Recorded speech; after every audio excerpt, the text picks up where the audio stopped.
Dernier cas important, intéressant, et qui va beaucoup se poser, en particulier pour les femmes mariées qui vont au mikvé parfois le vendredi soir, pour les hommes qui vont au mikvé le Shabbat matin, et dans tout type de cas. La question est la suivante. On a compris que dans un tissu, il y a un problème d'essorage. Tu n'as pas le droit, Shabbat, de prendre un tissu et de l'essorer. Ça, on a compris. On a compris qu'il y a même des cas dans lesquels tu n'es pas en train d'essorer. On a fait une xéra de peur que tu en viennes à essorer. On a compris. Maintenant, moi, je me pose une question. Est-ce que dans les cheveux, il y a un problème d'essorage? J'étais sous la pluie, mes cheveux, ils sont complètement mouillés. Je prends ma queue de cheval, là, et pouf, je fais comme ça, et puis il y a de l'eau qui coule. Est-ce que ça s'appelle essorer ou pas? Et donc, est-ce que j'aurai le droit d'essorer ou pas? Et si j'ai le droit, et si je n'ai pas le droit, comment je fais, comment ça marche? Alors, Chachamim, il se pose la question. C'est une question pas évidente. Pourquoi? Parce que les cheveux, eh ben, c'est un peu difficile de dire que tu essores ce qui est contenu dans les cheveux. Rien n'est vraiment contenu dedans. Entre les cheveux, il y a de l'eau. Donc, l'impression qu'on a, c'est que c'est contenu dedans, mais ce n'est pas vraiment contenu. Si tu regardes avec un microscope, il n'y a pas d'eau qui pénètre dans les cheveux. C'est pas comme le vêtement, où il y a de l'eau qui rentre dans le vêtement. Là, les cheveux, c'est à la rigueur, si tu mettais les cheveux un peu séparés, tu verrais bien, il n'y a pas d'eau, l'eau, elle coule. Le fait que les cheveux soient complètement regroupés, ça ressemble un petit peu à un vêtement. Et donc, on a l'impression que l'eau, elle coule, on a l'impression que ça s'appelle sochet. Chachamim disent que midéo raïta, ce n'est pas interdit. Midéo raïta, d'après la Torah, il n'y a pas de problème de sochet dans les cheveux. Mais Chachamim ont interdit malgré tout d'être sochet. De prendre tes cheveux et de les essorer comme ça Shabbat, ça assourd. Pourquoi? Parce que ça ressemble à sochet. Et si tu fais ça, eh ben, on risque d'en venir ensuite d'être sochet. Ça, c'est ce que la halakha enseigne. Maintenant, on va se poser une question. Écoutez bien. Imaginez que je sorte du mikvé. D'accord? Et j'aimerais donc me sécher mes cheveux. Mes cheveux, ils sont complètement mouillés. Alors, ma barbe, elle est mouillée, ou mes péotes, si j'ai des longues péotes, elles sont mouillées. Si je suis un skinhead, il n'y a pas de problème, les skinheads, ils ne vont pas au mikvé. D'accord? C'est pas de cheveux, t'as pas de cheveux. Mais si quelqu'un a des cheveux, vous êtes d'accord que c'est un problème a priori. Question, je sors du mikvé, j'ai mes cheveux complètement trempés, qu'est-ce que je fais? Alors, si tu veux, tu peux attendre qu'ils sèchent. Tu peux attendre qu'ils sèchent. Attention, parce que si tu sors dehors avec des cheveux mouillés, il y a un problème dont on reparlera peut-être de Otsa, que tu sors l'eau qui est sur tes cheveux. Donc si tu es dans un endroit dans lequel il n'y a pas de hérouve et compagnie, tu peux avoir un problème. Mais ce n'est pas mon sujet maintenant. Moi, je parle maintenant d'essorer. Tes cheveux, il y a dessus de l'eau. Est-ce que tu as le droit d'essorer tes cheveux comme ça? Mamash, non, ça sourd, il sourd des rabbanan. Maintenant, si je prends une serviette et que je mets ma serviette sur les cheveux, est-ce que j'aurai le droit ou pas? Alors je vais vous dire, Meikar Adin, tu as le droit de prendre une serviette, une grande serviette si vous préférez, pour être sûr que la serviette elle-même ne va pas être toute pleine d'eau, que tu risques d'en venir à l'essorer.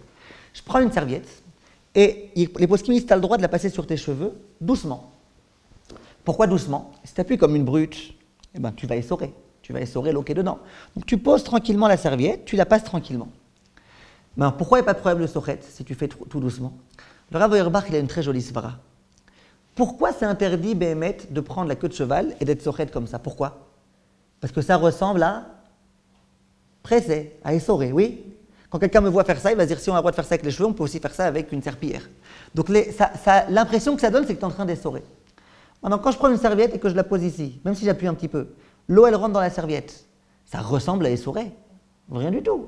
Si tu prends de l'eau, tu fais comme ça, tu vois toute l'eau qui coule, ça s'appelle essorer. Mais si l'eau immédiatement elle sort de tes cheveux, immédiatement elle rentre dans le vêtement, personne ne voit le passage entre les cheveux et l'eau. Personne n'a l'impression que tu es en train d'essorer.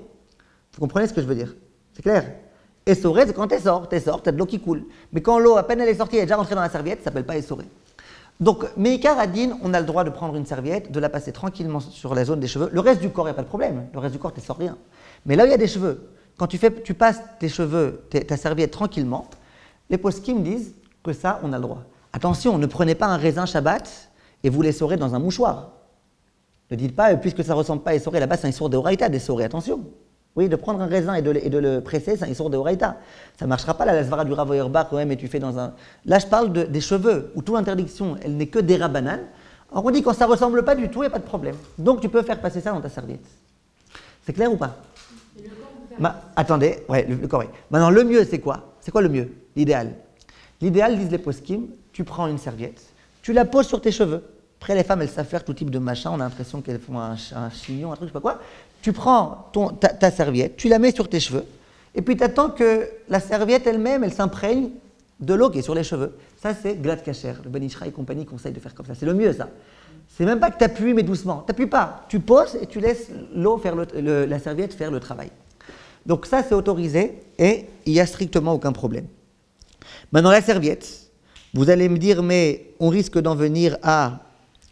on risque d'en venir à quoi? On risque d'en venir à l'essorer. D'abord, on risque de la laver. Réponse, non, derrière l'ichlur. En plus, elle est propre. Vous allez me dire, mais on risque d'en venir à l'essorer. Non, une serviette, on n'en vient pas à l'essorer. Pourquoi on n'en vient pas à l'essorer? Parce que c'est fait pour ça, se fait pour être mouillé, ça ne me dérange pas qu'elle soit mouillée. Vous allez me dire, mais si elle est trop mouillée au point que je suis obligé de l'essorer pour après la remettre sur mes cheveux, ça n'existe pas. Surtout si c'est une grande serviette. Donc tout ça, on a résolu. Vient le Rav Chaim Naé. Vous avez entendu parler du Rav Avraham Chaim Naé? Un grand Rav de Chabad. C'est un très grand possèque. Rav Avraham Chaim Naé. À chaque fois qu'on parle du Tefar, est-ce que c'est 8 cm ou 10 cm? C'est Rav Chaim Naé contre le Chazon Ish. Ça veut dire que c'est un Rav qui dans beaucoup d'opinions, on tient compte de son opinion. Il pose la question. Il dit, si je viens me sécher les bras, et sur mes bras, j'ai des poils. Sur mes doigts, j'ai des poils. Alors, les hommes, ils ont un peu plus que les femmes. Il y a aussi des hommes, c'est la forêt noire, d'autres, c'est machin. Chacun après son inyan. J'ai sur mes bras un peu de poils. Alors, le reste du corps, par exemple, où j'ai pas de poils, il n'y a pas de problème. Mais là où j'ai des poils, est-ce qu'il y a un problème ou pas? À votre avis, il y a un problème? Et donc, tu n'auras pas le droit d'essorer fort, d'essuyer fort ou pas? Hein? D'accord, mais les cheveux aussi, si tu appuies comme une brute, bien que tu ne fais pas comme ça, si tu appuies comme une brute avec ta serviette, c'est un problème. J'ai dit, il faut appuyer doucement. Non, mais c'est pas gênant comme les cheveux mouillés. Mais il n'y a pas que ça, il n'y a pas que ça. Encore une fois, dans les cheveux, Beikaron, il n'y a pas de srita. Qu'est-ce qui fait qu'il y a srita? C'est une xéra de Chachamim, de peur que tu en viennes à essorer, parce que l'impression que ça donne, c'est que tu essores. Quand tu as plein de cheveux, et comme vous dites que tu appuies à l'eau qui coule, etc., là, tu donnes l'impression que tu es en train d'essorer. Mais quand tu as des poils chacun à 2 cm l'un de l'autre, complètement séparés l'un de l'autre, tu n'as à aucun moment l'impression que c'est véritablement collé. Ça ne ressemble pas du tout là à Sochet. Donc là vient le Rav Chaim Naé, il dit là-bas, il n'y a pas de problème, c'est comme ça qu'on est possèque. D'accord?